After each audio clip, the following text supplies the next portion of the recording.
Уважаемые коллеги, господа, друзья, очень рад вас всех видеть.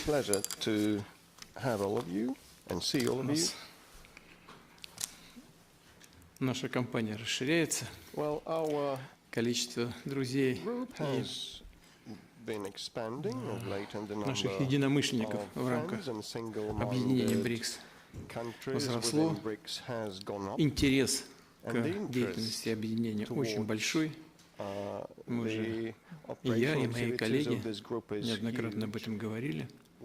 И, конечно, этот интерес растет, в том числе и благодаря вашей работе и вашей поддержке, информационному обеспечению нашей работы с моими коллегами и друзьями, руководителями государств, участников, членов БРИКС. Скоро саммит, в преддверии саммита состоится еще визит президента Объединенных Арабских Эмиратов, буквально послезавтра, приедет.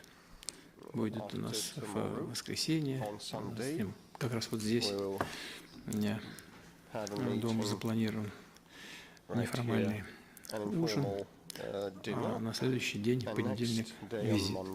А затем уже со вторника начнем работать в Казани. Большая очень программа запланирована. Да и в течение года, в течение нашего председательства в БРИКС много было сделано. Наверное, тоже к этому будет какой-то интерес. Я с удовольствием расскажу в общих чертах. Я сразу меня прошу извинить, я расскажу вам только в общих чертах, потому что такой объем информации невозможно весь этот объем с собой уносить, в голове держать, потому что сотрудничество очень разнообразное, многоплановое, по всем направлениям идет. И здесь, конечно, по каждому из этих направлений было бы, я думаю, вам интересно поговорить со специалистами, которые той или иной деятельностью занимаются профессионально. Очень рассчитываю на то, что у вас такая возможность будет, в том числе и у вас, и у ваших коллег, у ваших подчиненных, в том числе в ходе саммита БРИКС в Казани. Ну, это, пожалуй, все, что мне вам хотел сказать в начале, чтобы время не занимать. Я слово передаю вам и постараюсь ответить на ваши вопросы в том объеме, которым я владею тем или другим аспектом нашей сегодняшней предстоящей беседы. Пожалуйста, прошу вас.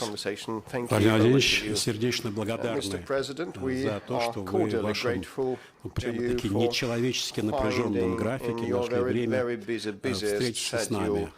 Но об этом напряжении свидетельствует хотя бы то, что за 4 дня в Казани у вас будет не только саммит, не только масштабная пресс-конференция, но и более 2 десятков двусторонних встреч. Это трудно, вот вы правильно говорите, трудно разместить в голове, но каким-то образом 17. Ну вот, хорошо, примерно 2 десятка двусторонних встреч.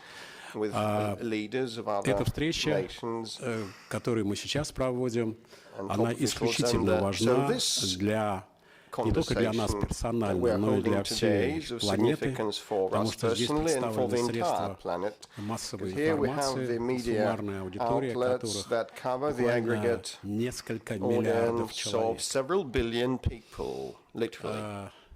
И у нас есть вопросы,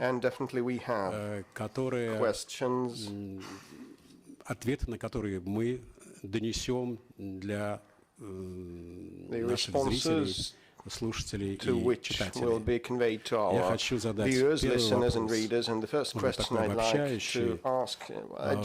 Мир меняется с такой скоростью, что даже порой не успеваем следить за тем, сколь другим он стал.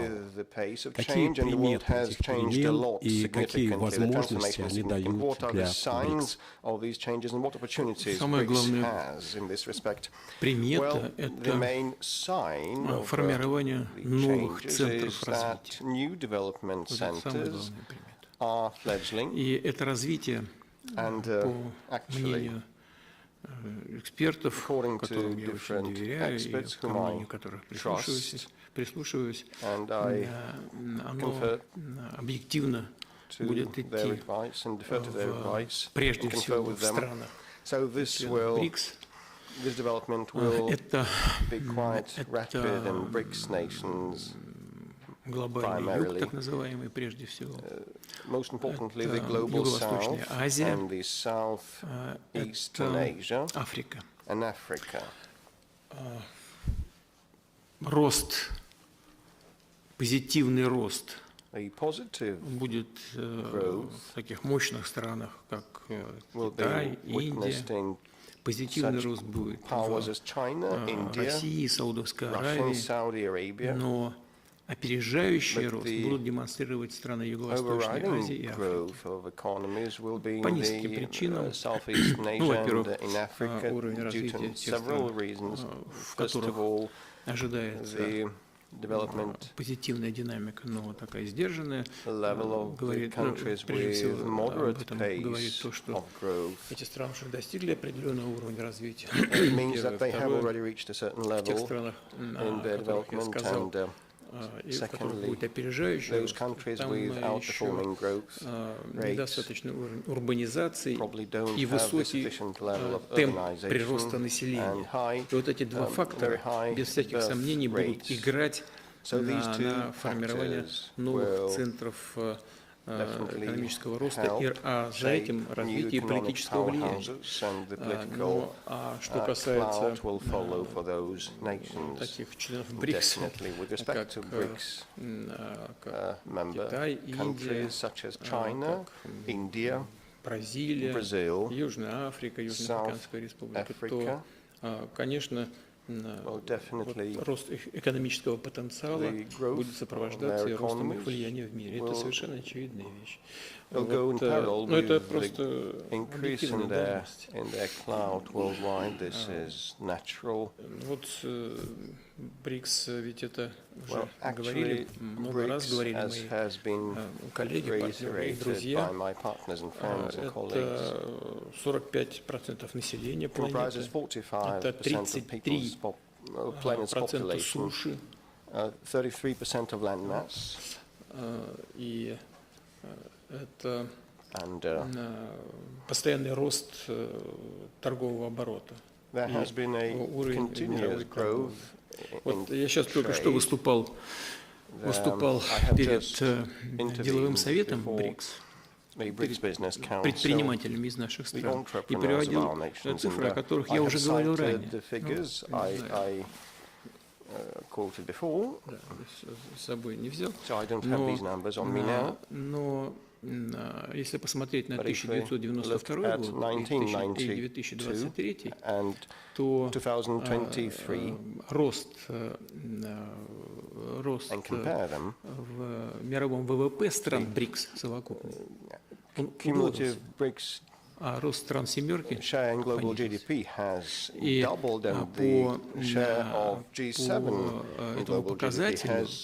по этому показателю страны БРИКС уже опережают страны семерки, и к 2028 году, это совершенно очевидно, медицинский факт, разрыв в пользу стран БРИКС увеличится. Это уже очевидно. По некоторым направлениям без стран БРИКС вообще человечество не может существовать. Имею в виду продовольственные рынки,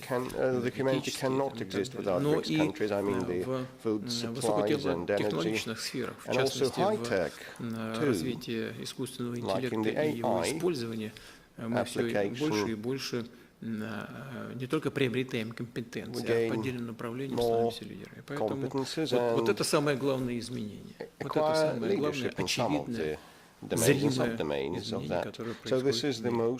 Ну, это естественно, на самом деле. Ничего здесь такого нет. Мир постоянно меняется, и всегда появляются лидеры. Так что к этому нужно спокойно, как данности, и, исходя из этого, выстраивать отношения между собой. Что отличает БРИКС от очень многих других международных организаций? БРИКС не строился никогда против кого бы то ни было. Очень хорошо сказал against anyone. The Indian Prime Minister put it aptly of late. He has said that BRICS is not an anti-Western group, it's just a non-Western group. В этом большой смысл есть. And То есть БРИКС никому себя не противопоставляет. Это объединение государств, которые вместе работают, исходя из общих ценностей, общего видения развития и принцип самого главного учета интересов друг друга. На этой базе мы будем работать в Казани. Спасибо большое, Владимир Владимирович. Действительно, страны БРИКС — это 45% населения планеты, но если БРИКС и не составляет мировое большинство, то уж точно представляет, потому что многие страны, даже не члены БРИКС, болеют за успех этого объединения и разделяют ценности.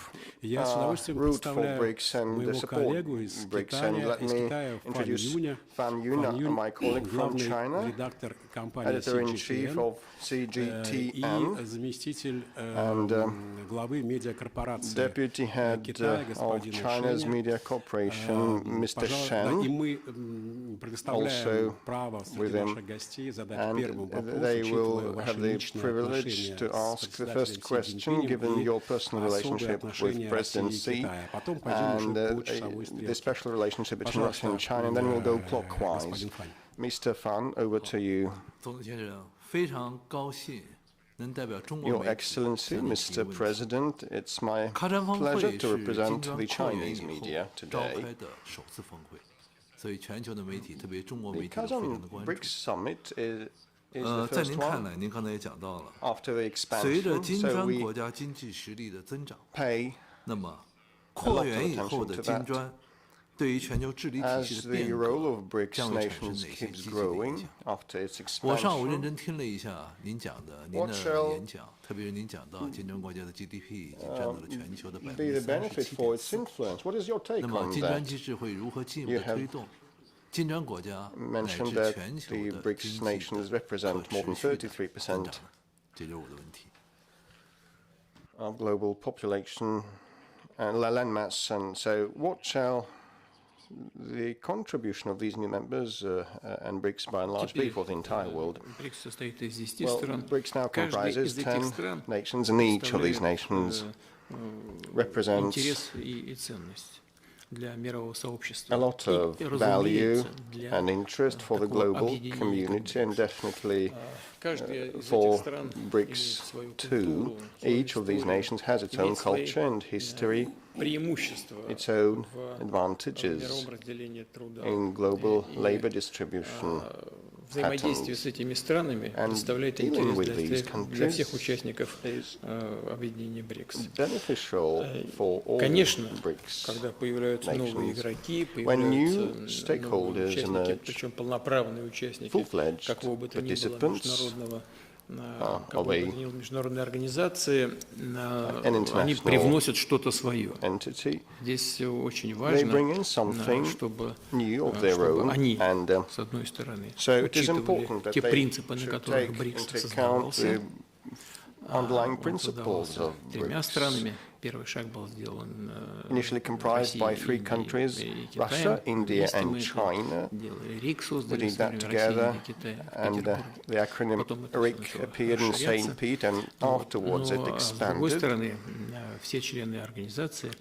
Должны с уважением относиться к интересам новых стран-участниц.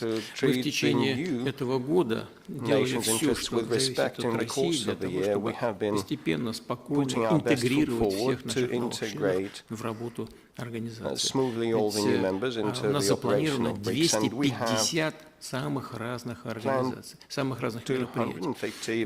И причем в разных областях. 200 мероприятий уже проведены. Мы не случайно приняли новых членов. Это и без того были страны, люди, которые знали, с которыми мы по-разному работали. Мы стали вместе работать в единой организации.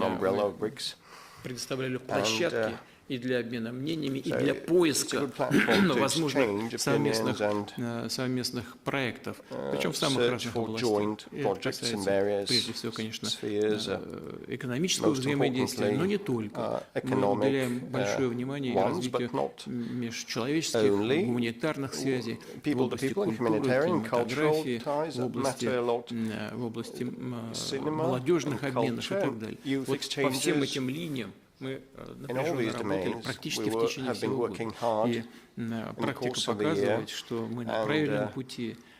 Практика показывает, что мы сделали хороший, верный шаг с точки зрения расширения. И, конечно, здесь я абсолютно убежден, это без всяких сомнений будет повышать,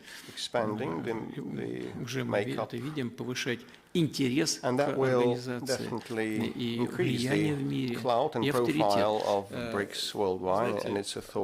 За каждым из этих новых стран-членов стоят какие-то их ближайшие союзники по тому или другому направлению. И когда эта страна попадает в объединение, все страны, которые близко сотрудничают с новыми странами-членами организации, они тоже смотрят внимательно, что там происходит, и тоже проявляют интерес к совместной работе.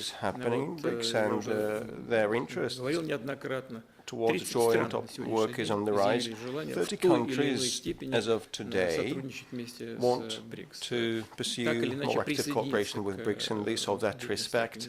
Поэтому вот это зримый эффект от присоединения. За вот этой волной нарастает следующая. So after the accession wave, a new wave comes, which will enhance and increase the interest of others, but we should, together with the current members, contemplate and entertain the possibility of expansion. The doors are open. We are not barring anyone, and we will think about that and speak about that in Kazan with friends. So I yield to my colleague with pleasure from Sky News Arabia. Один из самых известных журналистов арабского мира, автор и ведущий еженедельной программы «Сегодня вечером» с Надимом, то есть мы абсолютные коллеги. Так что, пожалуйста, his program is titled "So Over to You, Nadim." سيد الرئيس شكرا لكم على هذه الفرصة. Thank you very much, Mr. President, for this opportunity to have this interview. We represent Sky News Arabia. Before I ask my question, I want to say that your team has done a good job with respect to the arrangements for the meeting, and we're so glad that we can talk to you in earnest and openly and sincerely. Although we don't know the Russian language and we have not censored the questions, no. So it's absolutely sincere. Mr. President, you said on many occasions that the global world order should be reconfigured. It may not be easy. And we know that China and the United States هذه التحالفات بأن تتحول إلى الشريك الأصغر في هذه اللعبة الدولية. هل هذا يخيفكم أو يقلقكم فخامة الرئيس؟ Doesn't Russia feel to be a junior partner to a certain extent in this interaction between the United States and China? У нас с Китаем сложились уникальные отношения. Have established a unique relationship, very confidential, and the trade and economic ties volume has been growing rapidly. According to our statistics, 226 or 228 billion, the Chinese say it's $240 billion of mutual trade, which is self-explanatory and self-evident, and I want to reiterate that the interaction of Russia and China at the international arena is one of the key factors of global strategic stability. This is also evident, and many nations share this view. Our relationships with the PR People's Republic of China это не is пустая built штампованная фраза. Так и есть на самом деле. on the Мы basis of taking each other's interests into consideration. We listened to one another like 5 to 6 to 7 years ago. руководством и на уровне правительства, на уровне высшего политического руководства. Я со своим другом, председателем Си Цзиньпинем много раз говорил о том, что нам нужно облагораживать баланс. И нам нужно подумать о том, что мы можем сделать для того, чтобы и российская продукция промышленности в большем объеме попадала на китайский рынок. For the Chinese market and for agriculture too. The Chinese side had relevant questions too on energy, on some other areas, on outer space cooperation. And we rectify every aspect. We hear each other. We hear each other. And if you consider the trade balance structure, you will receive an answer. We are not just talking, we are doing. И у нас нет ни старших, ни младших. There are no seniors or juniors. Мы просто работаем в интересах друг друга. To promote each other's benefit, and we are successful. Значит, теперь, что касается взаимоотношений между Китаем и relations between the United States and China, we are not interfering. Likely, we do not interfere in relations, and we have colleagues here. Между Эфиопией, скажем, и they will realize immediately we do not interfere in relations between Egypt and Ethiopia. We must be aware of this.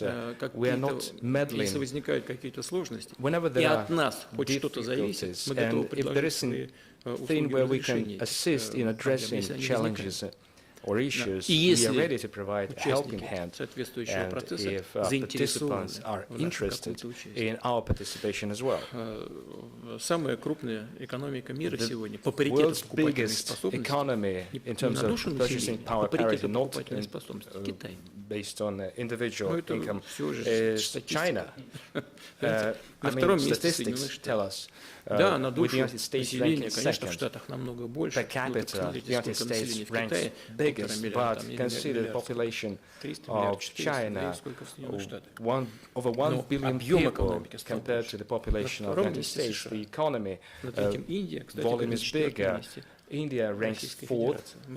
Russia is a little ahead of Japan. Доля Китай является нашим The share of China, партнером торгово-экономическим номер один. China is Но our доля number России one trade partner, but растет. И Russia's доля share России grows. And now Russia's share, I mean, Russia ranks 4th in terms of the trade turnover with China, and it matters for everyone. Да. Мы очень внимательно каждый шаг very attentive in taking individual steps. Китайские партнеры с удовольствием Our Chinese приобретают российские counterparts энергоносители. Это buy самый Russian надежный energy, источник. which is the most У нас reliable общая граница. source. We have Не a подвержен common никаким border, is not колебаниям subject с to точки any зрения там, мировой политики. fluctuations of Кстати говоря, global politics. взаимоотношения Китая с And by the Соединенными way, as Штатами. far as the Не нужно relationship between the United States ничего and через China границы is concerned, перемещать, по морю we do not перемещать, по need to океану. cross Всё borders, we do not общее. need to А use seas, we ресурсы have a common энергетические в border. России As for просто energy from безграничны. Russia, it is in fact limitless. А если посмотреть на отношения If we между can see Китаем и the Соединенными relationship Штатами, of the United вы States знаете, здесь and я China, думаю, что Штатам нужно I think задуматься. the Вот они United States испортили needs to give it a отношения с thought. Россией, They have вводят spoiled the постоянные relationship with санкции. Russia by И это imposing негативно continuous отражается на sanctions, них. and it has a В negative конечном итоге impact eventually on them. отражается. В том числе на долларе So, отражается. Весь мир задумался, стоит ли The entire стоит world ли использовать is доллар, thinking whether если dollar если is worth Соединенные using, Штаты по considering that the United политическим States, соображениям for political reasons, restricts ограничивают использование the доллара в use качестве of their currency универсальной as a международной universal расчетной единицы. international Задумались об этом. unit И of payment. и объем Now everyone использования is доллара doubting this, медленно, and the чуть-чуть volume of dollar сокращается и в расчетах, is и в reducing, резервах. both in settlements and Даже in reserves too. традиционные Consider союзники Соединенных traditional Штатов allies of the сокращают United свои States. Even they резервы в долларах. reduce their dollar reserves. А с Китаем что происходит? Ну тоже How do- одна санкция за Now другой. China, И связано это не с политикой, это связано с ростом экономики Китая. И попыткой затормозить этот рост с помощью различных санкций, политически мотивирован. Но знаете, я хочу что сказать. Another point I would like to add here. Соединенные Штаты опоздали. The United States is late some 15 years. Они не смогут остановить развитие. They will not be able to stop the Chinese development. It is an impossible task. It's like saying to the sun, do not rise. It will rise. There are objective economic processes. С миллионом факторов. They are connected to a billion of factors. And this attempt to contain the development of China has a negative impact on the US economy. The competitivity of their commodities is lowering, and if they continue down this path, they will lose every competitiveness. That's how cooperation unfolded over the recent decades between the economy of the United States and China. It is interconnected, and everyone realizes it. But the actions that we see today taken by the United States of America, I think they are counterproductive in nature. С политикой в сфере безопасности. Вот эти постоянные провокации. Зачем? Why are they часто doing задаю this? себе вопрос. I am Когда вижу какие-то often asking myself whenever I see provocative actions in one region of the world or another region of the world, why are they doing this? Практически Effectively, NATO and the Europeans have been dragged into Asia through NATO. Nobody's asking the Europeans whether they want to spoil their relationship with China, whether they want to use NATO entities to enter Asia and to create a situation that would cause concerns for the region, for China specifically. Тем не менее, их туда, значит, как на аркане тащат, they have been dragged literally, like puppies, за собой, и все. By активизируют своих своих союзников, там, Японию, Австралию, Голландию, Japan, Australia, New Zealand, создают дополнительные точки напряжения, перемещают оружие достаточно серьезно, угрожающее странам региона, Китаю, России. Поэтому мы внимательно смотрим за этим. We follow these developments closely. Не вмешиваемся. We do not interfere. Так же, как и в другие, я уже сказал, между там. As we do not interfere in the relationship between Egypt and Ethiopia, for one. But the baseline of our assumption is that China is our strategic partner and ally. Спасибо. Но сила БРИКС в том, что нет старших и младших, и никто не вмешивается в отношения других стран. Действительно, важное качество, важная интонация внутри этого объединения. Владимир Владимирович, хочу представить вам всемирно известного колумниста по международной политике, международной арабской политике, который представляет газету Arab News, Файзал Аббас. Faisal, you have the floor, please. Thank you, Mr. Speaker. فخامة الرئيس، أولا نشكر لكم إتاحة هذه الفرصة التحاور معكم حول هذه القضايا التي هي في غاية الأهمية على الصعيد الدولي. سؤالي فخامتكم، وكما تعلمون المملكة العربية السعودية مدعوة للانضمام إلى تحالف بريكس، وسيحضر سمو وزير الخارجية الأمير فيصل بن فرحان. وكما تعلمون أيضا فخامة الرئيس فإن سمو الأمير كان منشغلا بكثرة منذ نوفمبر الماضي في بناء تحالف دولي لإقامة حل الدولتين والاعتراف بدولة فلسطين. ونحن نعلم طبعا أن موقف موسكو كان منذ البداية مؤيدا لحل الدولتين. والسؤال فخامتكم في ظل قيادة دولتكم لقمة البريكس هذه السنة وحضور معالي الأمين العام للأمم المتحدة لهذه القمة. ما الذي يمكن أن نتوقعه من نتائج، من ضغوط، من حلول لوقف إراقة الدماء الحاصلة حاليا في منطقة الشرق الأوسط، خصوصا أنه في هذه الحالة هناك توافق تام بين كافة دول أعضاء في بريكس فيما يتعلق في حل الدولتين وضرورة وقف إطلاق النار. Саудовская Аравия представляет фазовый. Вы сейчас, когда говорили прекращение огня, то имели в виду прежде всего сектор Газа. Yes, sir. Да. Ну, наша позиция здесь очень хорошо известна. Я вряд ли смогу что-то добавить нового. Мы всегда исходили из того, что должна быть реализована резолюция Совета Безопасности, решение Совета Безопасности об образовании двух государств, Израиля и палестинского государства. В этом корень всех проблем.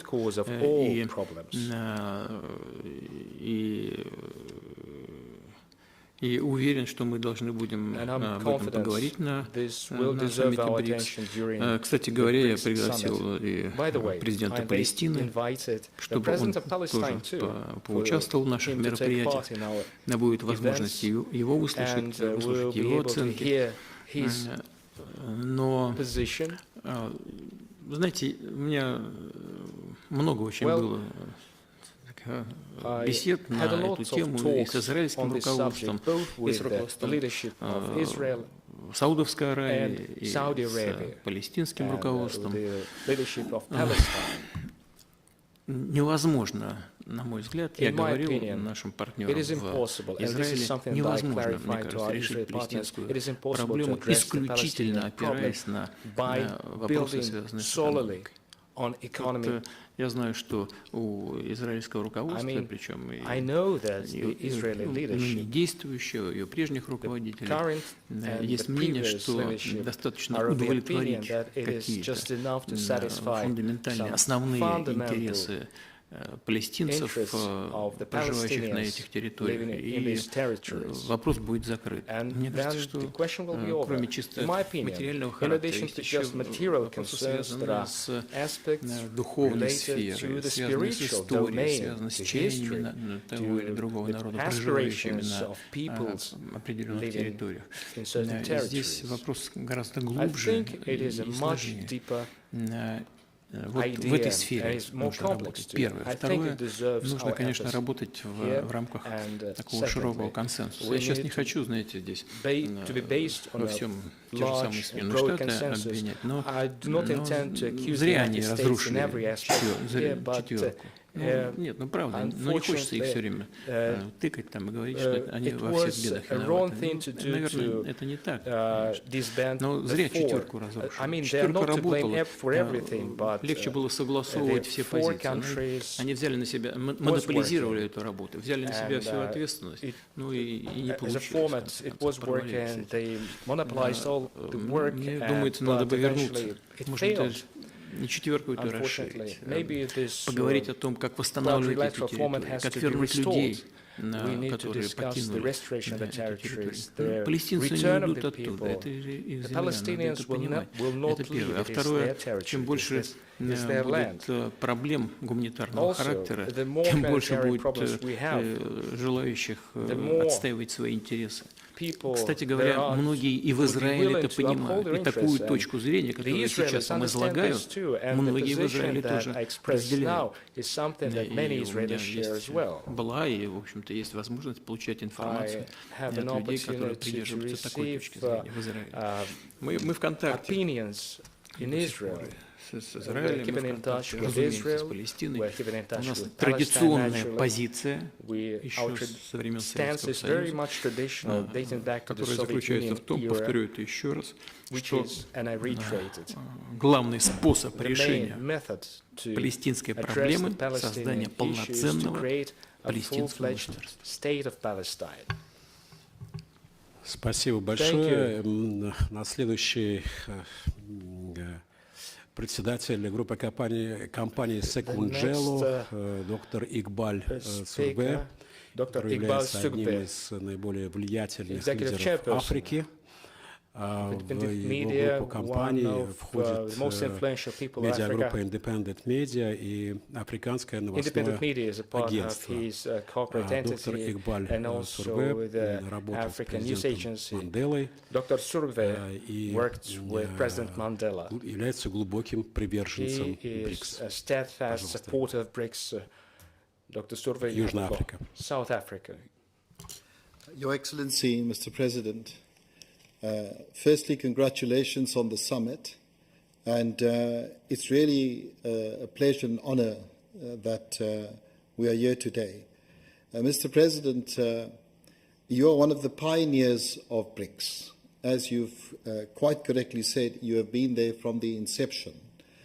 And you've also seen the development of BRICS from the initial RICS to BRICS to, well, including South Africa, and then now the additional countries. Mr. President, I've had the pleasure of, being the chairman of the BRICS Business Council, and also the privilege of having met you during those engagements. And I'm a strong advocate for BRICS myself. But I get the sense that we have moved too slowly.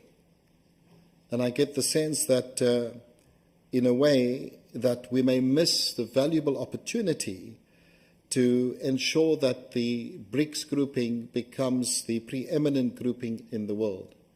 BRICS is very critical at this juncture in terms of where we find ourselves in world history. It's very important for the global south, or what Mr. Kislev has said as the global majority. And I think Russia has a very important role to play, and in particular yourself, Mr. President. My question is then very specifically to you. How can you and Russia hosting BRICS accelerate the mechanisms for BRICS to play a far more important role, one, economically, two, in payment systems, and three, which I think is important, in politically as well? Thank you, Mr. President. Что касается политического устройства, ваш египетский коллега, я уже ушел от этой части. Ну, поскольку вы к этому вернулись, я вернусь и к начальной части его вопроса. Он говорил о том, что мы заявляем и стремимся к переустройству. And we seek to rebuild the world order. It isn't our aspiration, in fact. Это происходит It happens naturally. Мы просто говорим о том, что это неизбежный Say процесс, that the и мы process должны is соответствующим inevitable. образом на это Hence, реагировать. we need to respond correspondingly. Вот эти новые центры силы, которые New centers of возникают, они же power that возникают emerge. не потому, что They do emerge not because западные страны Western довели до countries украинского кризиса и все привело caused к the тому Ukrainian состоянию, в котором это crisis, находится. and everything is where we are. Ну, я просто еще раз напомню. В 2014 By way of году reminder, in западные страны во главе 2014, США the Western countries, led by the United организовали, States, или не organized, организовали, если то поддержали госпереворот. С этого начался весь кризис. А потом начали на протяжении многих лет НАТО толкалось. Вот с чего кризис. И войну начали в 2014 году. Потому что те люди, которые не согласились с госпереворотом, против них начали проводить вооруженные акты с применением вооруженных сил. Вот война и началась в 2014 году. Но изменения в мире начали происходить раньше и начали происходить в огромном большом масштабе. Это и есть вот это и есть то, что мы называем созданием многополярного мира. Мы просто исходим из того, что это происходит, и мы способствуем, причем стараемся способствовать таким образом, чтобы это не приводило к разрушению, а наоборот, чтобы все спокойно выстраивалось. In order to ensure more and more constructivity. Вы говорите, что нужно действовать более активно. You say we need to be more active. How? На наш взгляд, здесь суета неуместна. I think making too much fuss is inappropriate. We're taking individual steps, one after Что another. касается финансов. As regards the finance, we did not drop dollars in the universal currency. It wasn't us. We were banned and barred from it, and now 95% of all the external trade of Russia is denominated in national currencies. They did it themselves with their own hands. They thought we would collapse. No, we haven't. Now we have new underpinnings. Now trade with China. Кстати говоря, юань, значит, and we also have been using RMB with third countries for settlements and payments, and definitely that plays into the hands of the Chinese currencies. A status, China doesn't want to do anyone any harm, no, it's happening naturally.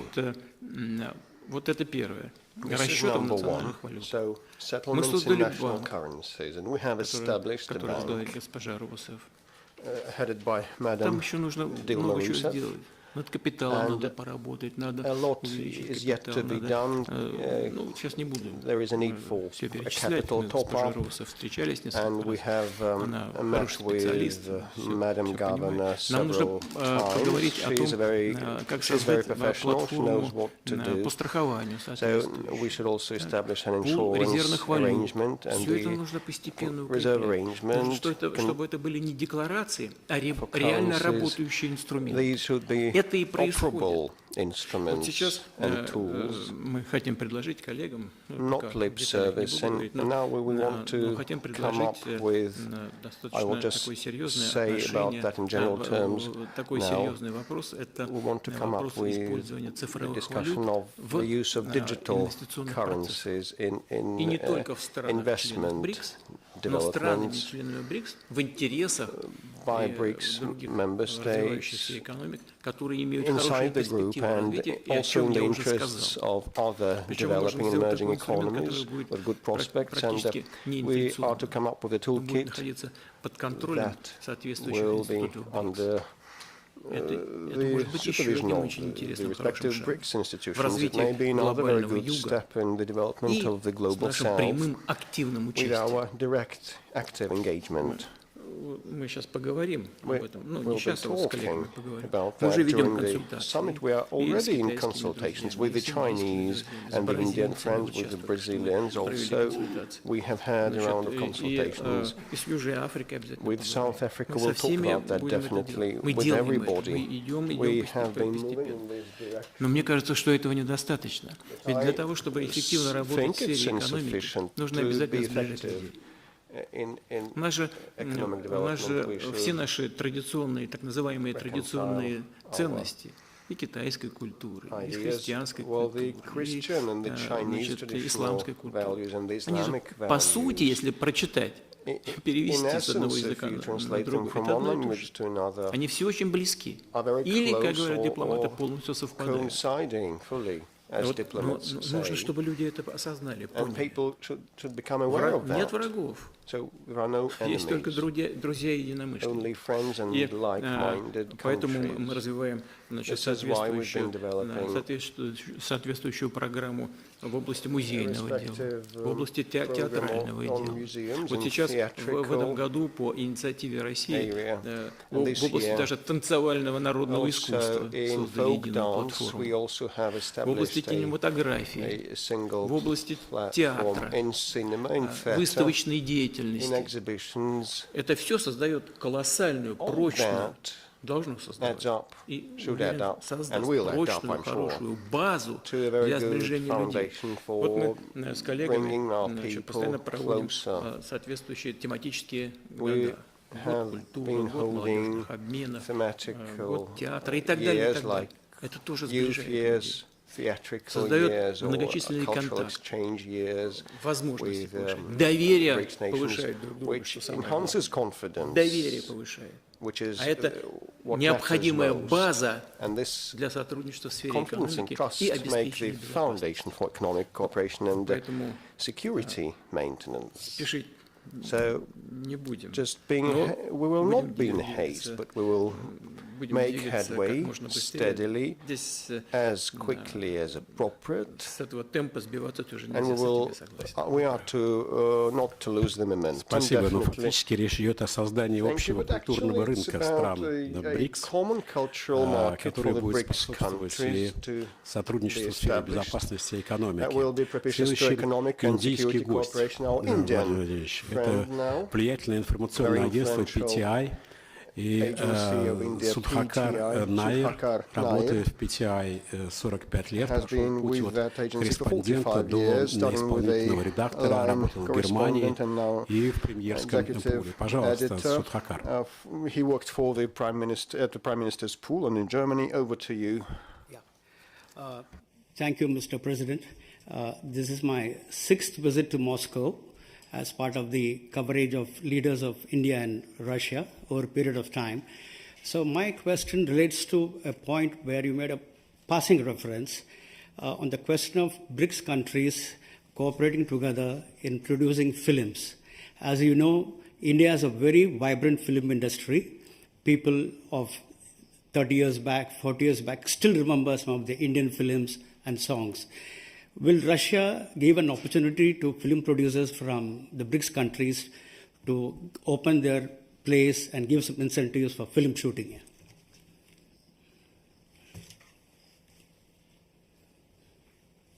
Если посмотреть на все страны БРИКС, if we have a look at the BRICS member states in their totality, I think that in this country, the Indian films are most popular than anywhere else. We have a special TV channel with Indian movies shown round the clock.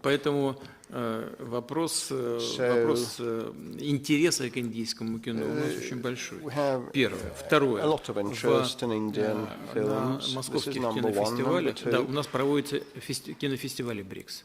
И в этом году на московском кинофестивале были представлены все ленты практически всех стран БРИКС. Победила, по-моему, работа режиссеров из Саудовской Аравии, Египта и третья страна там еще. Иордания, по-моему. Да, Саудовская Аравия, Египет и Иордания. Вот победила картина трех режиссеров из этих стран. Что касается экономической стороны дела, продукты кинематографии — это так же, как и любые другие продукты, это часть рынка, который должен быть соответствующим образом отрегулирован. В Индии очень много решений принято по защите своего собственного рынка, и это касается не только кинематографии, это касается автомобильного рынка, и других направлений деятельности. Но мы уверены, если такая заинтересованность у индийских наших друзей есть, то мы без всяких сомнений найдем общий язык для продвижения продукции кинематографистов Индии на российском рынке. И могу сказать, что на рынке в широком смысле этого слова этот продукт востребован, во всяком случае, в России.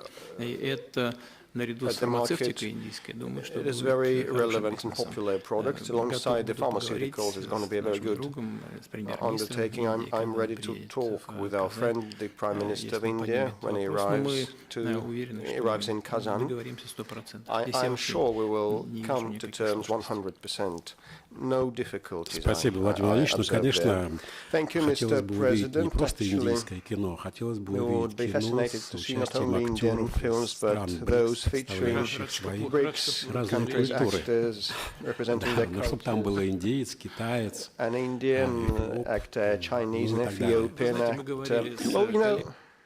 говорили с коллегами, discussed it with стран БРИКС о том, что colleagues from BRICS nations that we should organize a festival of theatrical art, and we established the Cinema Academy, and jointly we will pursue the track in the future,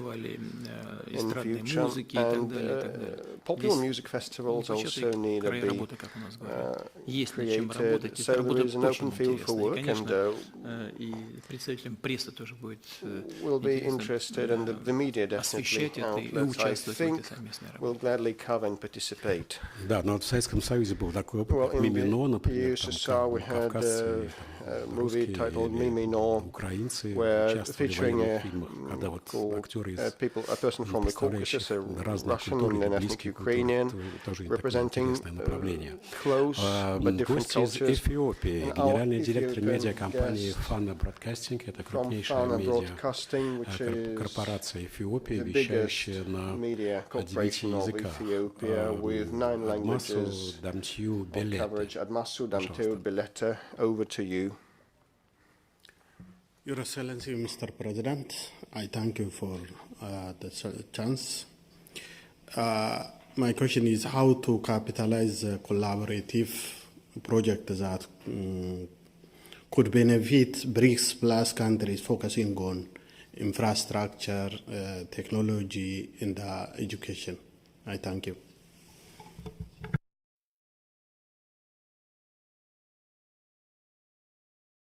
В какой области? Which domains you mentioned? Could you say it again? How to capitalize a collaborative project that could benefit BRICS plus countries, focusing on infrastructure, technology, and education. Что касается области образования, давайте начнем. У нас традиционные, очень хорошие и позитивные связи, и опыт очень хороший в подготовке кадров для Африки. На протяжении десятилетий со времен еще Советского Союза тысячи людей из Африки у нас проходили образование. Многие из них и сегодня занимают очень важные позиции в своих странах, получив образование в России. Что нас очень радует, потому что вот на последнем саммите Россия-Африка в Петербурге мы наблюдали такие картинки, которые порадовали, я думаю, миллионы российских граждан. Потому что наши средства массовой информации, телевидение, интернет показывали, как сегодняшние госслужащие из некоторых африканских стран поют русские песни. Incumbent public servants from African countries singing Russian songs using very good command of the Russian language, and this is a very good образование, полученное в той или другой стране на языке, тем более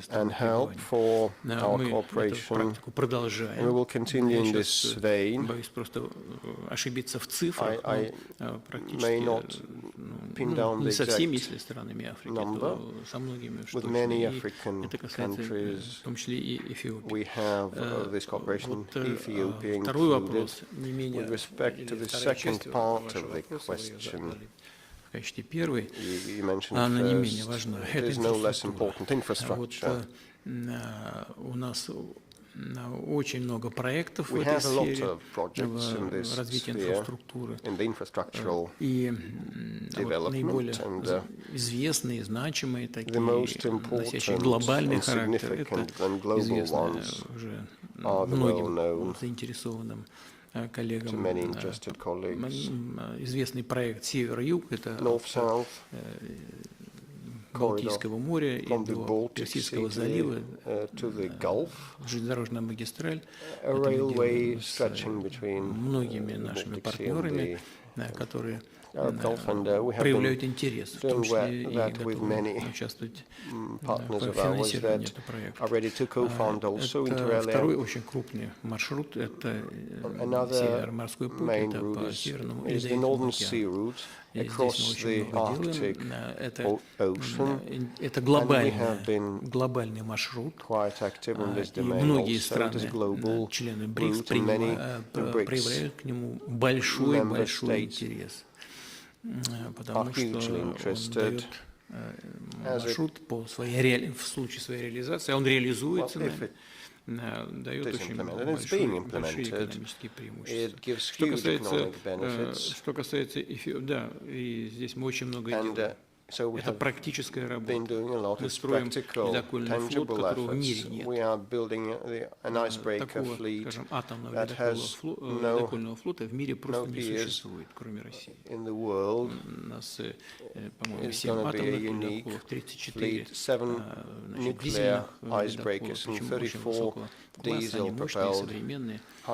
Строится еще ледокол «Лидер», так мы его называем, который вообще будет колоть лед любой толщины, и будет работать круглогодично.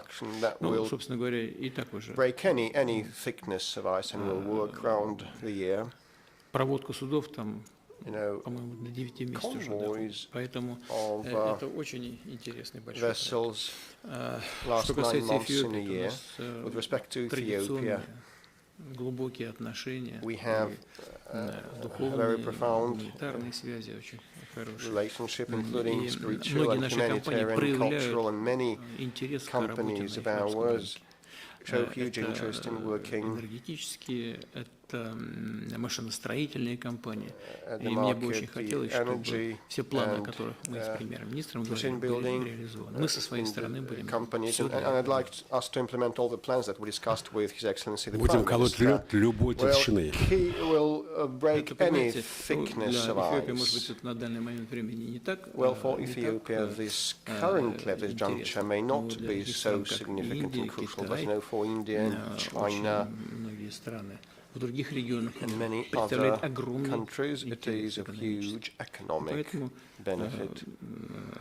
мы обсуждаем это и в рамках БРИКС, и на двусторонней основе, и мы готовы к работе подобного рода с нашими партнерами по БРИКС.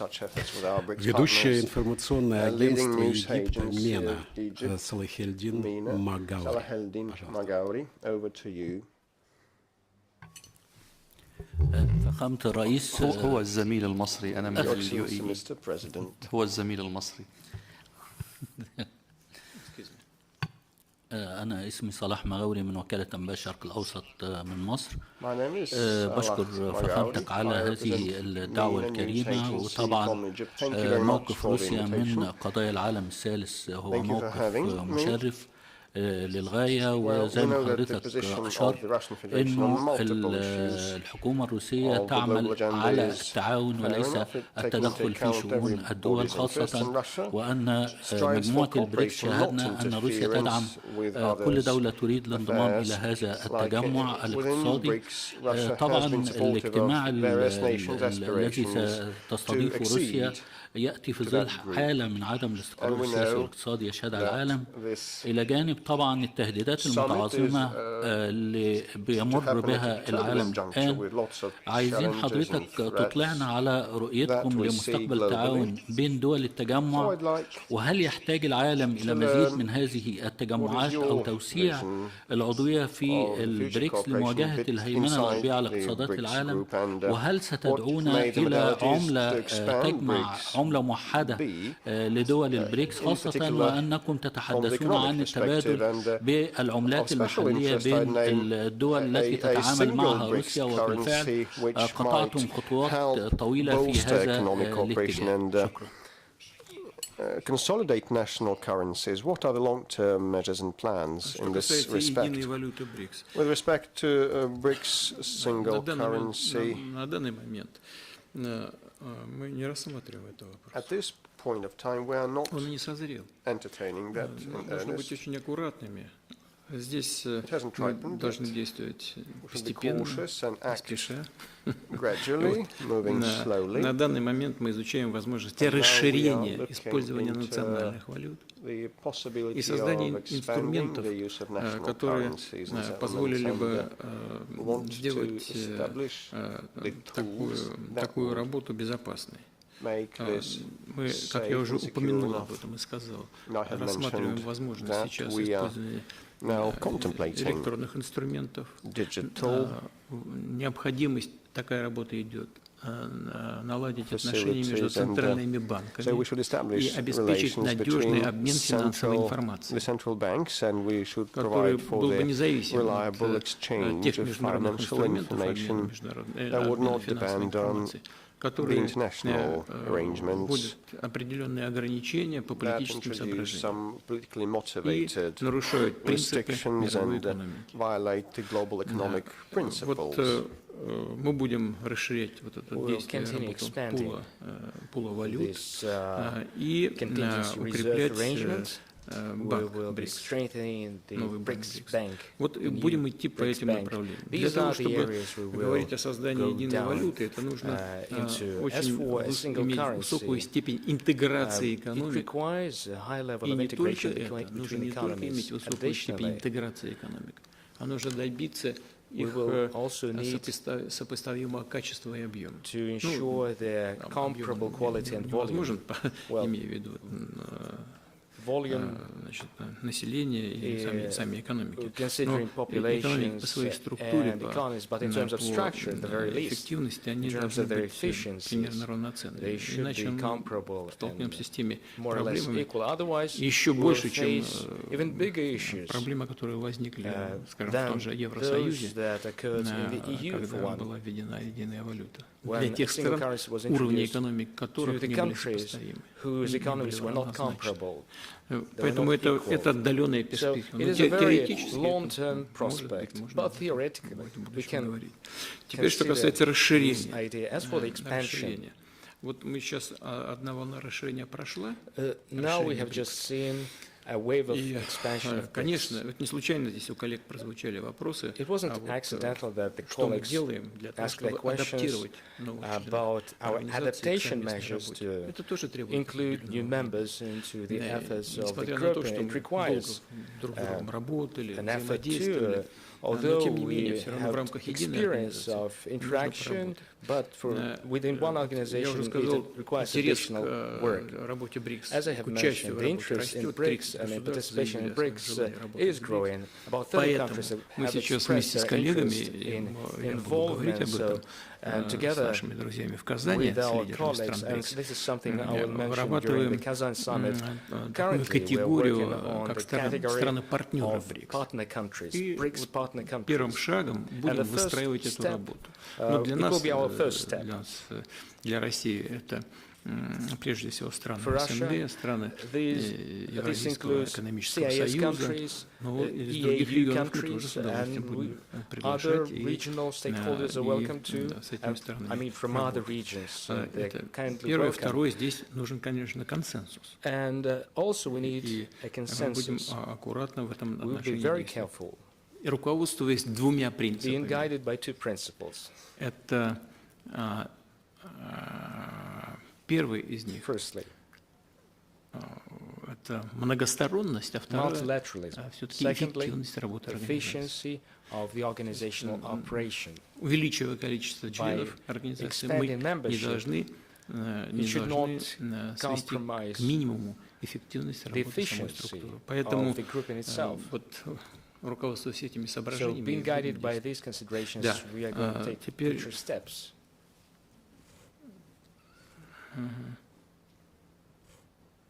первый вопрос, извините, какой? What was your first question? Will you be so kind to repeat? Вот это два. Это все или что-то еще? Was this just these two, or was there an additional expansion, one currency? Ну да, перспективы. The prospects. Right? Ну, одно уточнение, Владимир Ильич. Just one clarification, Mr.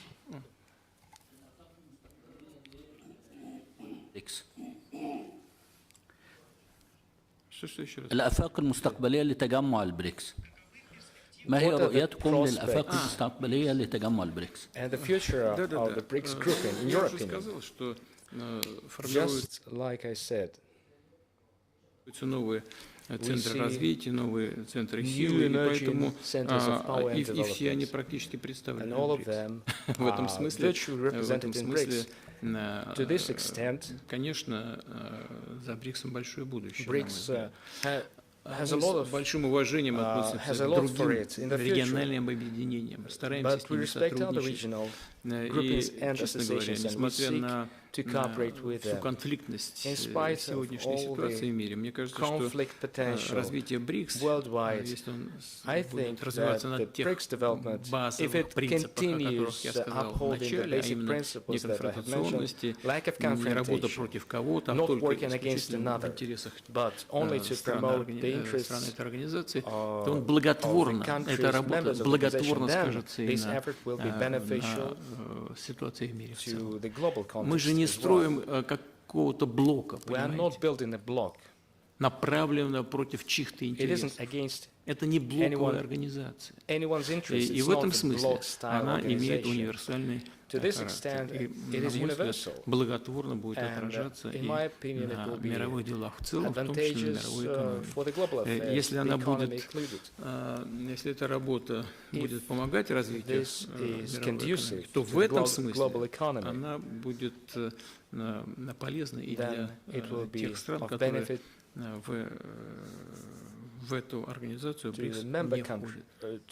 to the countries who are not members of this grouping, И which is сегодняшние self-explanatory. мировые лидеры Global leaders экономические in тоже, на мой взгляд, в конечном итоге получат от этого выгоду. Несмотря на то, что многие из них derive benefits сталкиваются eventually, сегодня с although определенными проблемами. Ну, мы знаем, some of them проблемы еврозоны, face она issues балансирует nowadays, like the Eurozone на грани рецессии. is currently balancing on recession. И если хорошие отношения, экономика этих стран If the будут устойчивы, economies of the member countries are stable, if they have good relations with BRICS countries, it will benefit them. As for the United States, в этом году будет, this судя по year, всему, приличный рост, свыше they're going 3%. to see Они an скакнули impressive после growth over пандемии, как прилично, 3%. 5,7%. 5.7% was after the pandemic. Потом Was the припали growth in the до United States there. 2,5%. Но в этом году будет чуть побольше, Later it будет was 3 с лишним. 2.5%. This year, Проблем полно, да? Значит, 3.2% is внешний expected. торговый But there дефицит, still have a по-моему, lot of свыше issues 700 to миллиардов tackle. долларов. Over $700 billion, $718 billion is the Дефицит trade deficit. бюджета Budget 1,8 deficit, миллиарда. $1.8 billion. Триллион.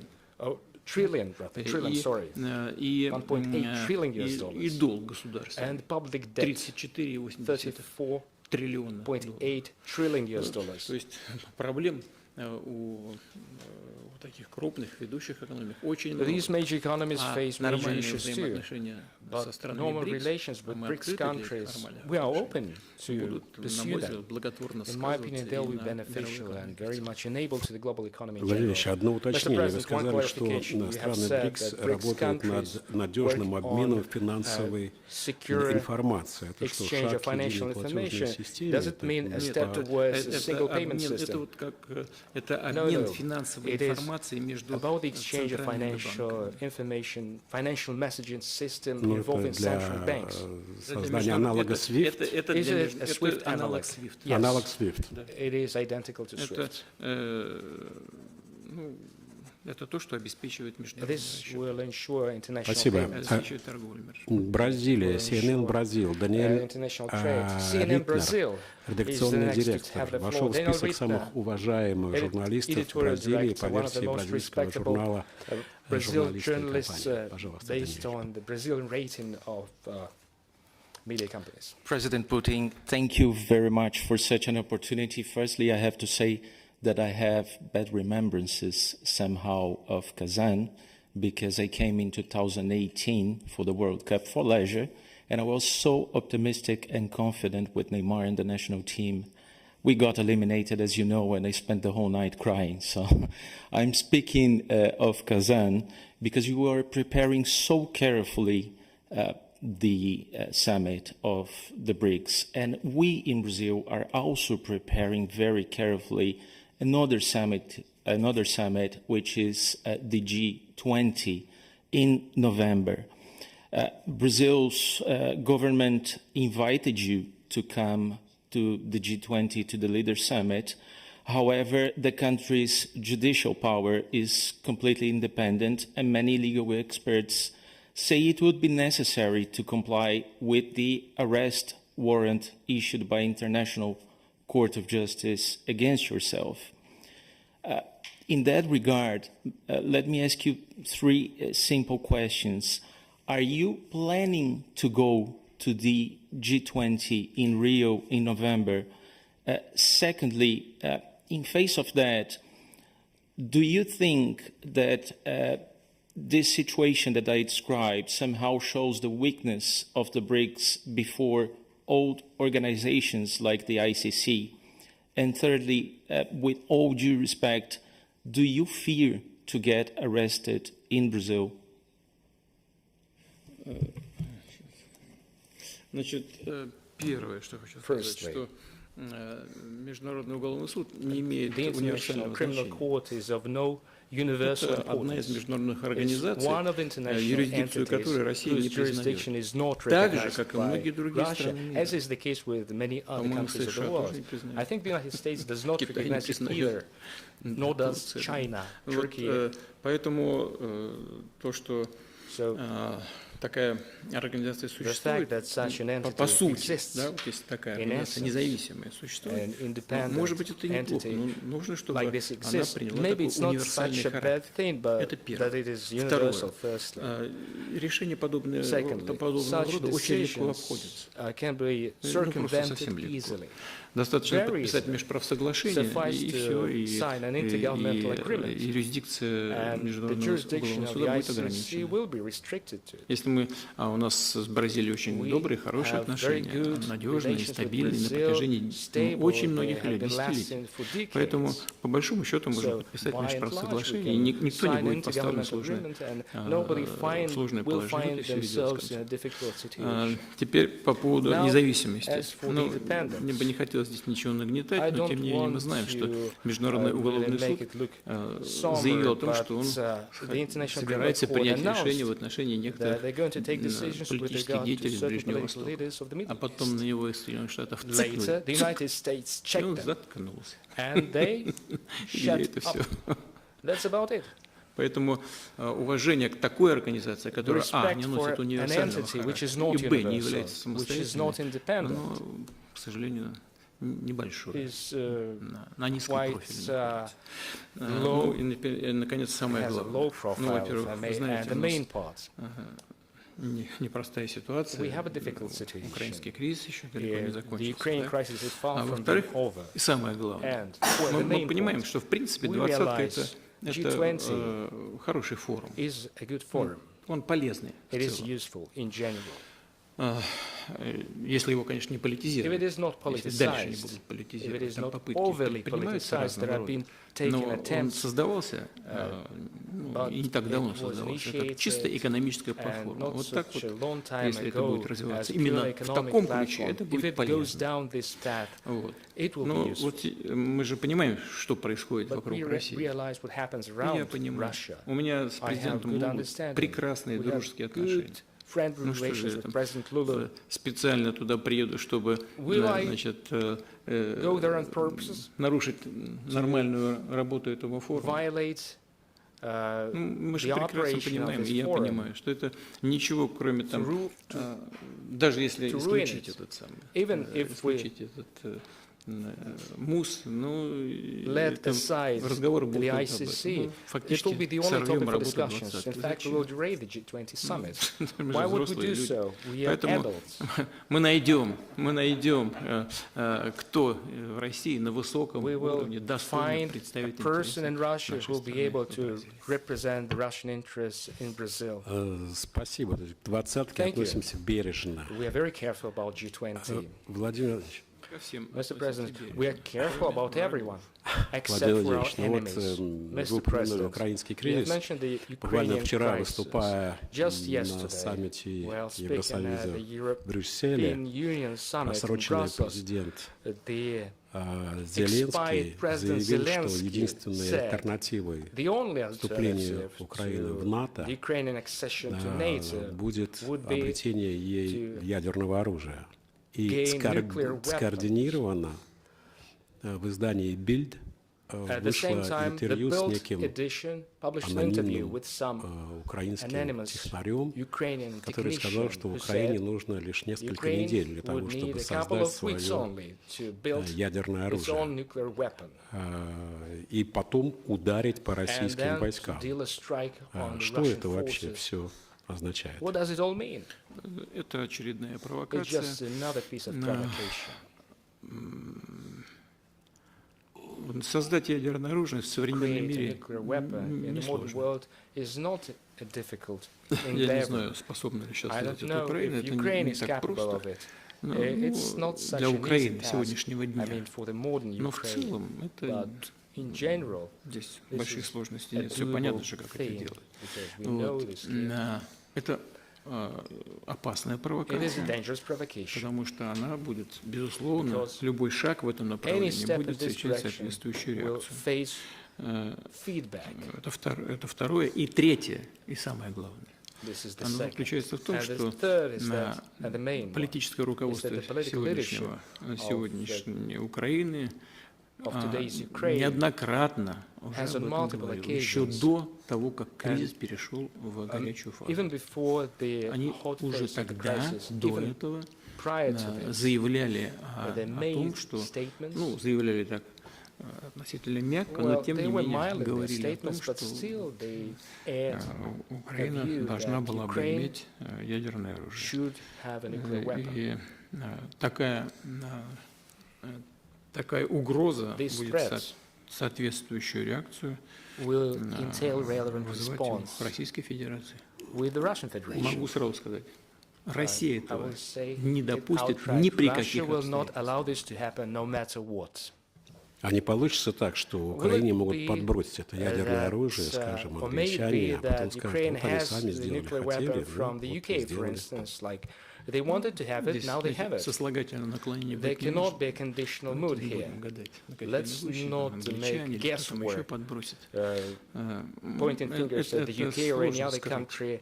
It takes an effort to conceal this. I mean, there is radiation exposure and relevant maneuvers are required. You cannot conceal this like you cannot conceal a needle in a haystack. We can trace any movement in this direction. Да, пожалуйста, Саудовская Аравия. Saudi Arabia, please. شكرا فخامة الرئيس. انطلاقا من روح إحلال السلام وحلول الدولتين اسمح لي أن أصوب خطأ صغير للمترجم. الزميل نديم من لبنان والزميل صلاح من مصر، وهذا حل دولتين على الطاولة. أود أن أتابع على مسألة أوكرانيا إذا سمحتم لي فخامتكم. شكرتم في تصريح سابق موقف المملكة العربية السعودية ومساعدتها في صفقة تبادل الأسرى أوكرانيا. وكما يعلم الجميع هناك صداقة وثقة بين الرياض وموسكو، وصداقة وثقة أيضا بين الرياض وكييف. وكان صاحب السمو ولي العهد قال في مقابلة مع فوكس نيوز العام الماضي أن المملكة تعمل ما في وسعها لتقديم خطوات تساعد في حل المشكلة. فخامتكم تقييمكم للجهود السعودية.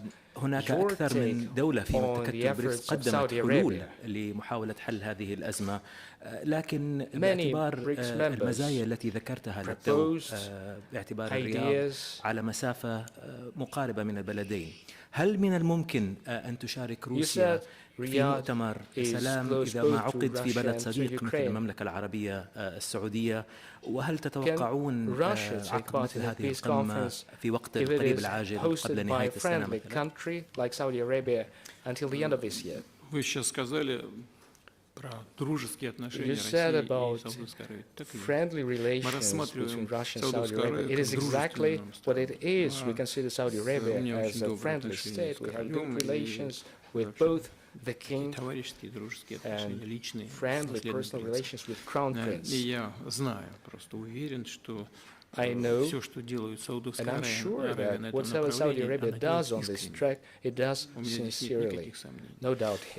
И поэтому, если такие мероприятия будут организованы в Саудовской Аравии, конечно, само место для нас вполне является комфортным. Но вопрос не в этом. Вопрос, что обсуждать. Как вы знаете, мы в Турции, в Стамбуле долго вели переговоры, и результатом этих переговоров стал документ, который был парафирован главой украинской делегации. Он поставил там свою подпись. Вот. Он в наличии имеется. Это проект договора. И выжимка из него, повторю еще раз, парафирована главой переговорной делегации. Но если Украина поставила там свою подпись, значит, там все устраивало. Ukraine put their signature there, then they were satisfied. Можно было говорить о каких-то деталях, дорабатывать, но выбрасывать его в помойку, этот документ, мне кажется, совершенно некорректно. Так что можно любой документ выбросить. Поэтому мы готовы вести диалог, мирно разрешение конфликта, но только на базе того документа, который был подготовлен на обстоятельных переговорах в течение нескольких месяцев и парафирован украинской стороной.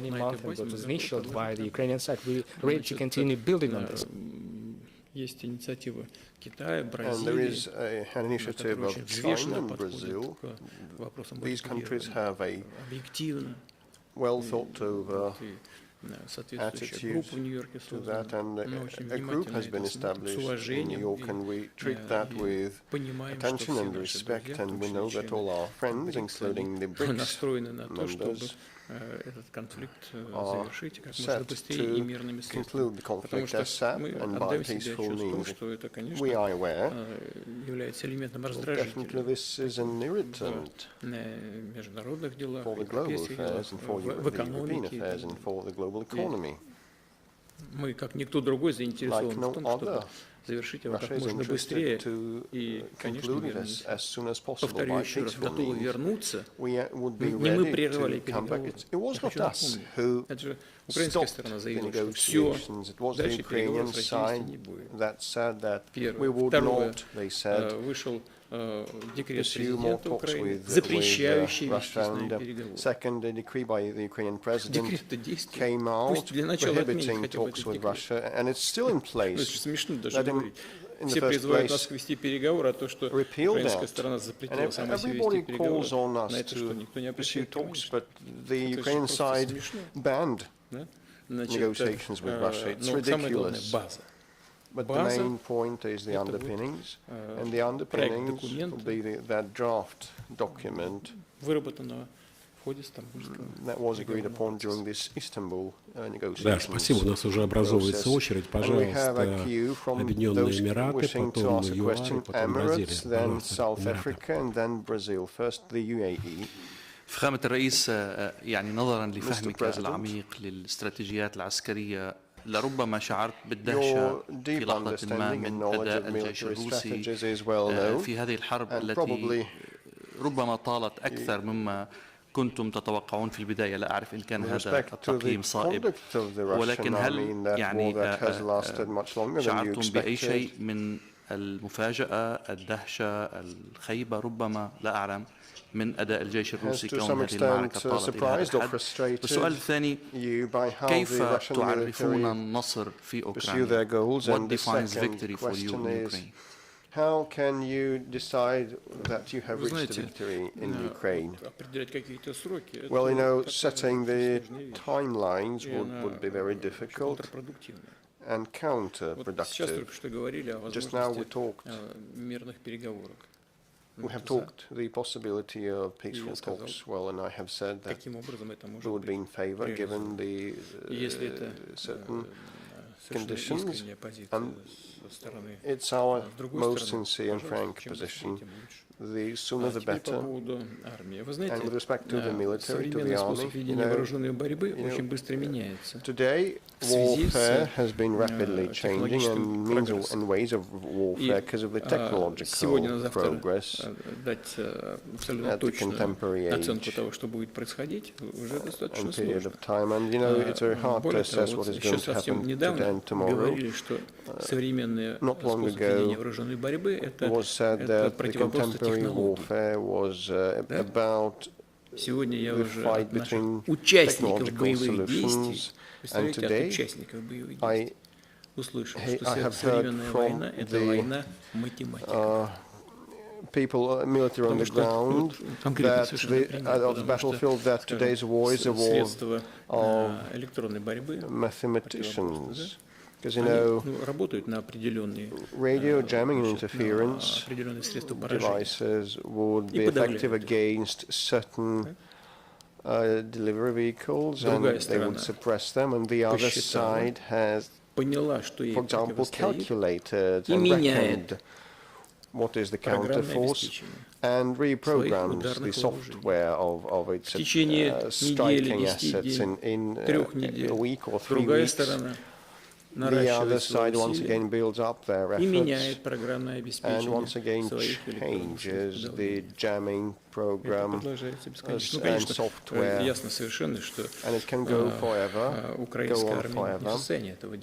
Well, the Ukrainian army on its own cannot do that, as neither can they, nor can they use long-range and high-precision delivery vehicles, because they don't have them at hand. It is all done by NATO professionals. But you know what the difference is?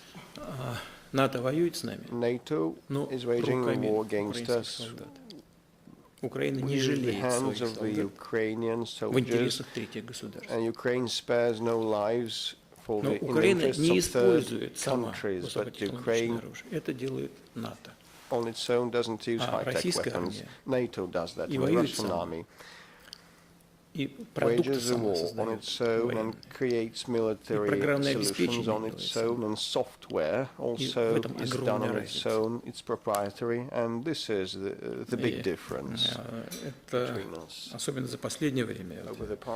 the recent years, I have been witnessing that the Russian army has become one of the most combat effective and high-tech armies in the world. And when NATO will get tired of waging this war against us, I'll just ask them. We were ready to continue fighting, to continue the struggle, and we will have the upper hand. We'll win, we'll prevail. Победа будет за нами. Пожалуйста, ЮАР. Please, South Africa. Thank you, Mr. President. When I listen to some of the questions and some of the comments, I'm in a way very happy I stay in Cape Town, on the southernmost tip of the African continent, far away from many of these conflicts. But I also reflect on whether or not the world needs a Mandela moment, and whether BRICS and your leadership can provide that Mandela moment, because, you know, every war has to be followed by peace. That is a sine qua non of the world through the ages. And we have to always find the path to peace. Often the path to peace is not very easy, because it's not very obvious. It's also made a lot more difficult by the technological involvement in war today, in conflicts today, because in a way it dissociates people from the war, in a way, so to speak. But Mr. President, my question is a contradictory one, because on the one hand, I think you are a peace lover, and you want peace. The Russian people want peace. The people in the Middle East want peace. The people in other parts of the world want peace. But just before we came into this meeting today, the Turkish foreign minister was meeting with a number of his counterparts, I think principally in the Middle East. And he made quite a serious statement. Turkish foreign minister said that there is an extremely high probability of a war between Israel and Iran. You may have or may not have seen that statement by the Turkish foreign minister. Of course, that would be devastating for the region and devastating for the world. My question is, what are your thoughts on this, Mr. President? Can you intervene, and what will you do as Russia? And what will BRICS do if this is to happen? Thank you.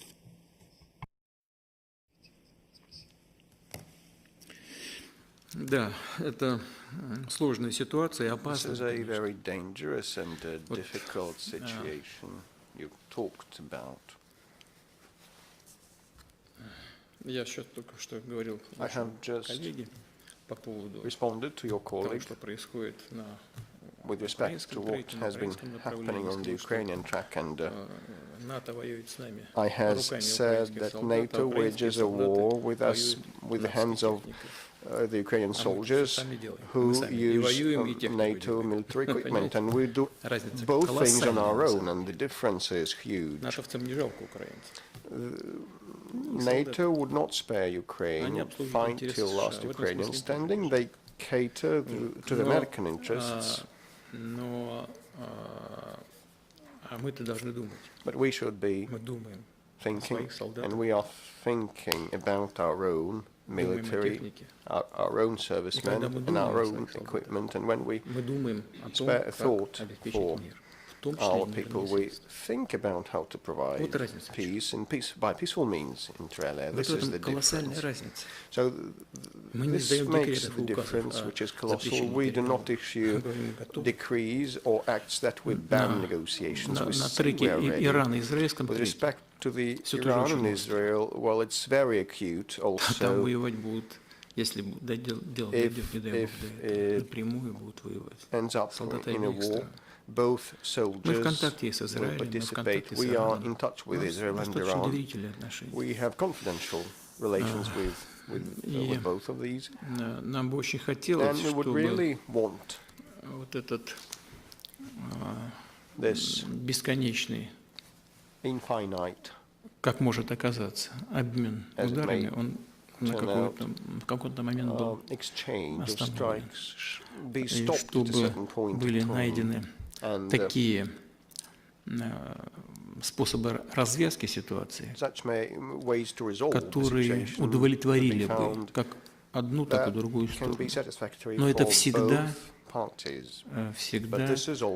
ответ на этот вопрос всегда лежит на пути поиска компромиссов. Возможно они в данной ситуации или нет? Я думаю, что да.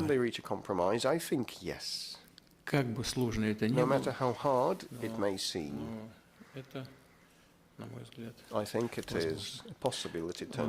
просто это очень тонкая сфера, забегать вперед и что-то о чем-то публично сейчас говорить, мне кажется, контрпродуктивно, потому что может только нанести вред. Но поиск решений подобного рода, он очень востребован. И мы, конечно, если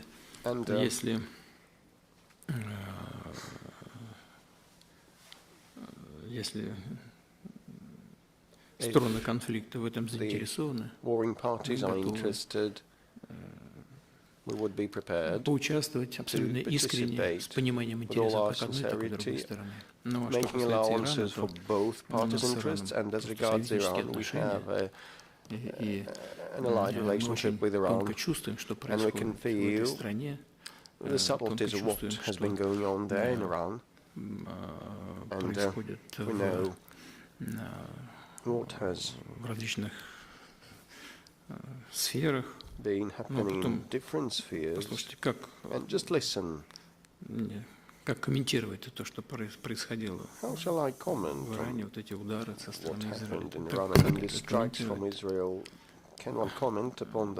А с другой стороны, мы всегда это говорим, и я хочу это подчеркнуть, мы против любых террористических проявлений, в том числе и против Израиля, и против граждан Израиля. Об этом тоже не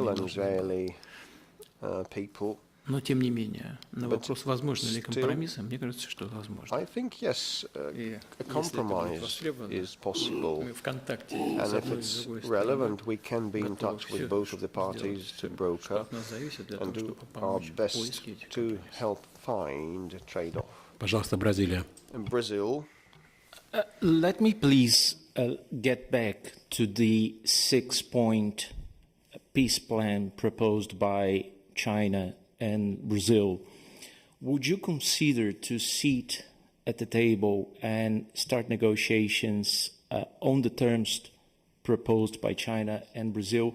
Besides, Mr. President, President Zelensky of Ukraine called the plan destructive and said President Lula of Brazil could be considered too much pro-Russia. That's his words. Would you consider Mr. Lula da Silva an ally? Do you think he can play a role in negotiations between Russia and Ukraine?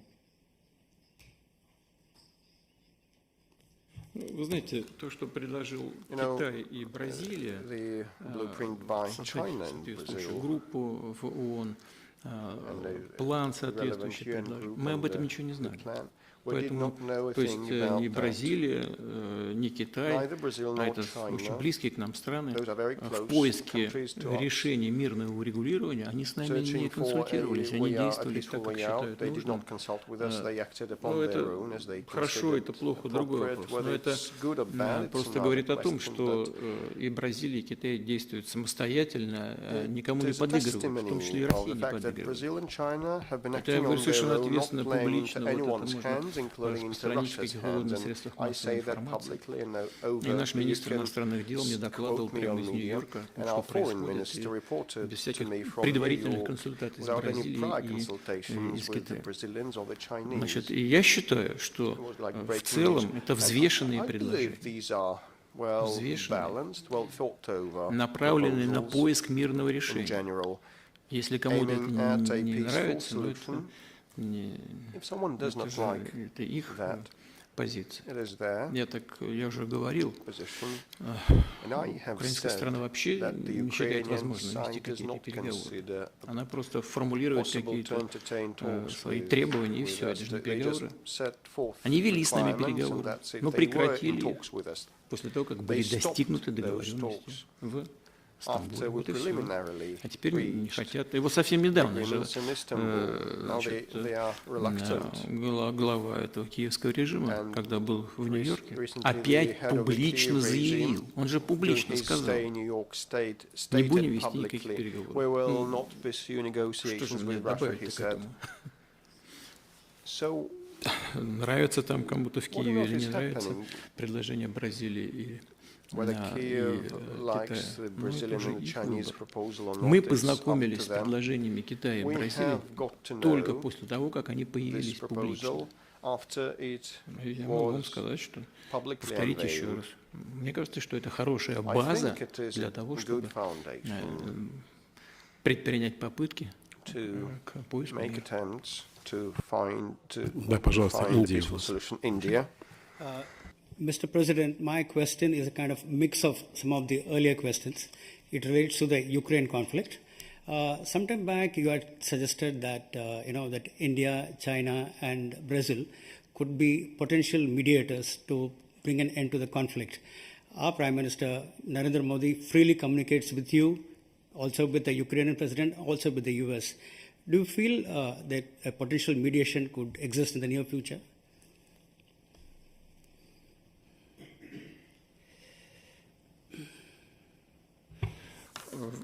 Вы знаете, вот сейчас только коллега ваш задал вопрос по событиям и напряжениям на ирано-израильском треке. И я ответил, что если от России что-то будет зависеть, и если наше посредничество востребовано, то мы с удовольствием поработаем с коллегами. То же самое касается наших друзей, которым мы полностью доверяем. Я имею в виду в данном случае премьер-министра господина Моди. Я знаю, в каждом разговоре с ним по телефону он поднимает вопрос, какие-то соображения свои высказывает. Мы только благодарны за это. Ну, мы уже, так сказать, начинаем закругляться. Пожалуйста, Эмираты, Надим.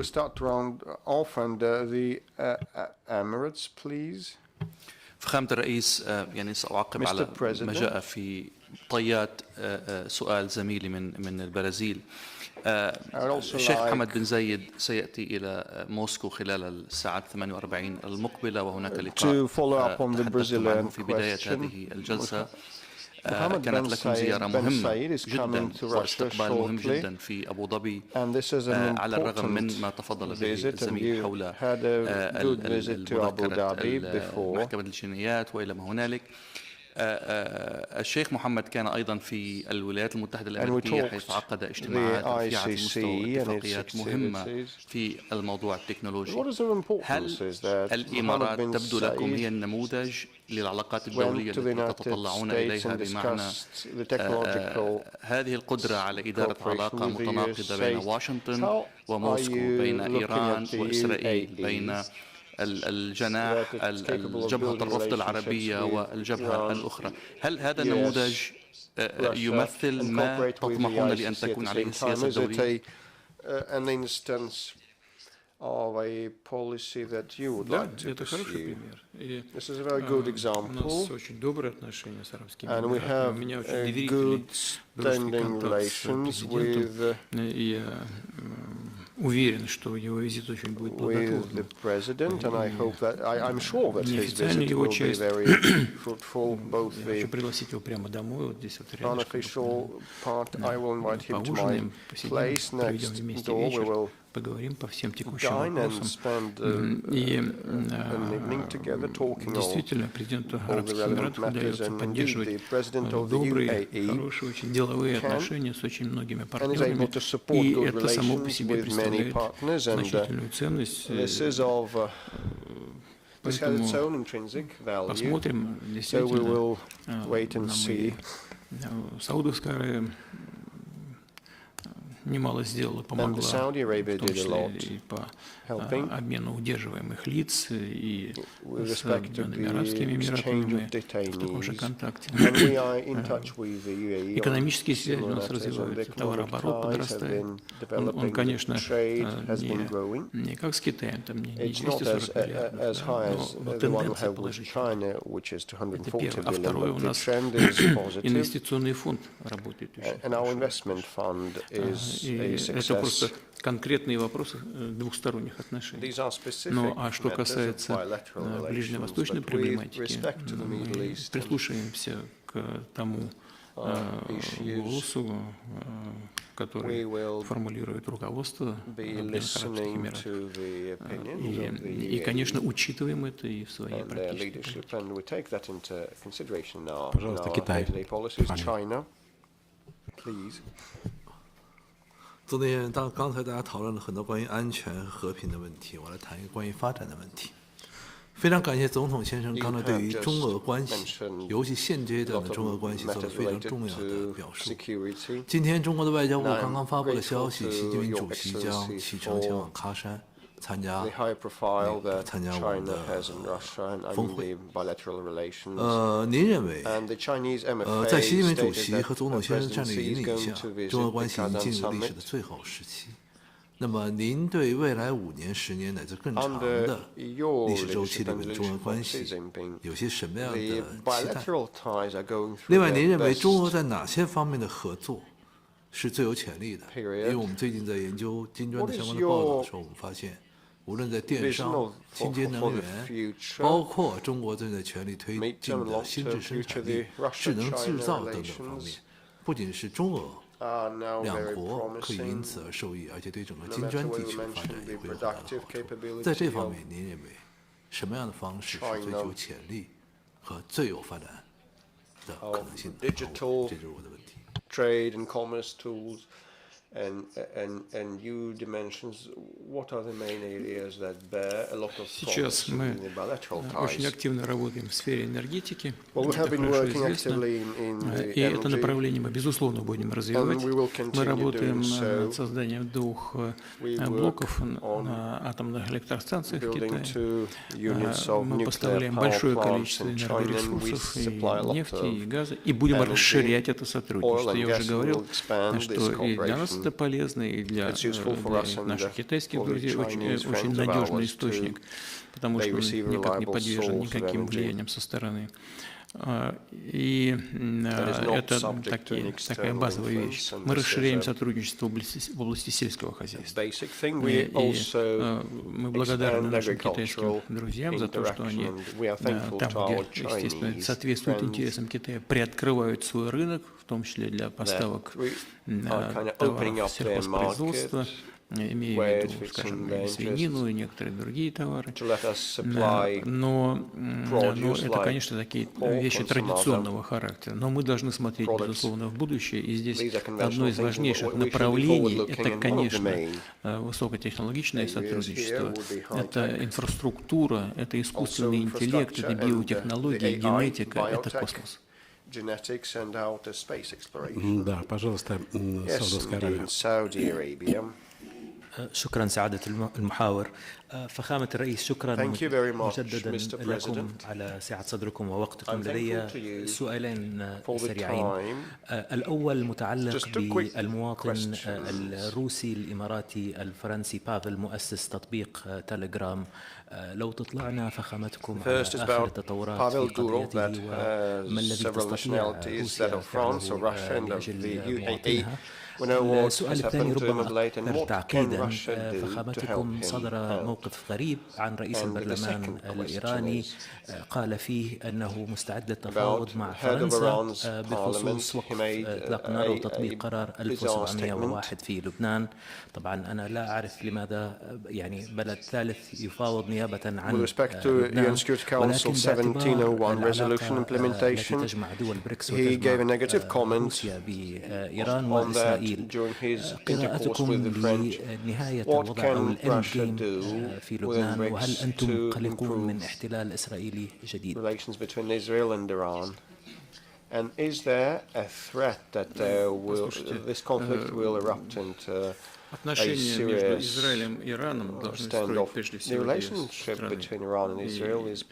Израиль to be patched up and built by Iran and Israel. It is their prerogative, and we cannot interfere with the bilateral relations of two very respected Middle Eastern nations that have a big part to play there. With respect to the statement by the Speaker of the Iranian Parliament, I don't think I'm in the position to comment on the у нас, повторяю, очень добрые союзнические, очень доверительные отношения с Ираном. Ситуация напряженная, сейчас все замерли в ожидании возможных ударов со стороны Израиля. Я очень надеюсь на то, что удастся избежать раскручивания этого конфликта. И повторю еще раз, мы готовы сделать все, что от нас зависит, насколько это возможно, если наша роль здесь будет восприниматься позитивно. И для того, чтобы и в секторе газа дело в конечном итоге закончилось миром и прекращением ударов ужасных по гражданским целям. И чтобы на юге Ливана ситуация нормализовалась, чтобы прекратились взаимные удары с одной и с другой стороны, и чтобы на эту территорию тоже вернулась мирная жизнь. Мне кажется, что никто сейчас не заинтересован в раскручивании спирали. Ни по соображениям безопасности, ни по соображениям экономики. Поэтому мне кажется, что шанс найти решение I think that there are real chances to find a way out. Whether it is these chances are successful or not depends primarily on the direct participants, Egypt, and then Russia, and then we will. فخامة الرئيس يعني بكرر شكر لحضرتك لهذه الدعوة الكريمة، لكن يعني أود أن نتحدث عن العلاقات المصرية الروسية التي شهدت تطورا ملموسا ونموا كبيرا في عهدكم والرئيس عبد الفتاح السيسي. هناك تعاون وتنسيق كبير معكم ومع روسيا، وهناك الكثير من المشروعات التنموية التي أقيمت خلال الفترة الأخيرة. نريد أن توضحوا حضرتك نظرتكم لمستقبل هذه العلاقات مع مصر وما هي رؤيتكم لتطوير هذه العلاقات. And what is the picture of the future of the relations? Traditionally, we have very good, warm relations with Egypt for decades. Over the past years, thanks to President al-Sisi, it has our relationship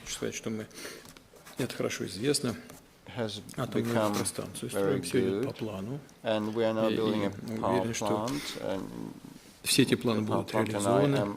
Нам нужно поактивнее двигаться по поводу промышленной зоны, о которой мы уже давно говорим, и предпринимаем там пока достаточно скромные шаги. Сегодня в своем приветствии деловому сообществу БРИКС президент Египта об этом тоже сказал, о промышленных зонах Суэцкого канала. И у нас тоже есть конкретные планы, связанные с машиностроением, прежде всего. Это очень интересные долгосрочные проекты, которые будут характеризоваться не только солидными инвестициями, но и развитием кооперации. Промышленная кооперация, на мой взгляд, чрезвычайно важна. Мы продолжим нашу совместную работу в гуманитарной сфере, в том числе и по подготовке кадров. Ну и, наконец, мы продолжим сотрудничество в сфере безопасности. Надеюсь, возобновим работу и в области военно-технического сотрудничества. И, на мой взгляд, очень важным является наше взаимодействие и согласование позиций на международной арене, а в том числе это касается вопросов обеспечения безопасности в регионе.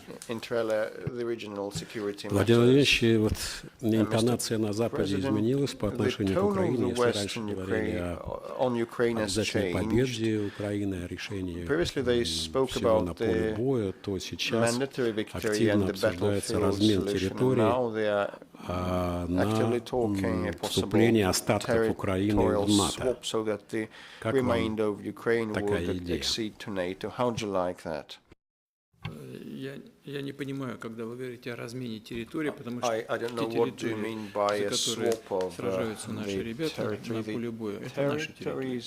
Это Луганская Народная Республика, Донецкая Народная Республика, Запорожская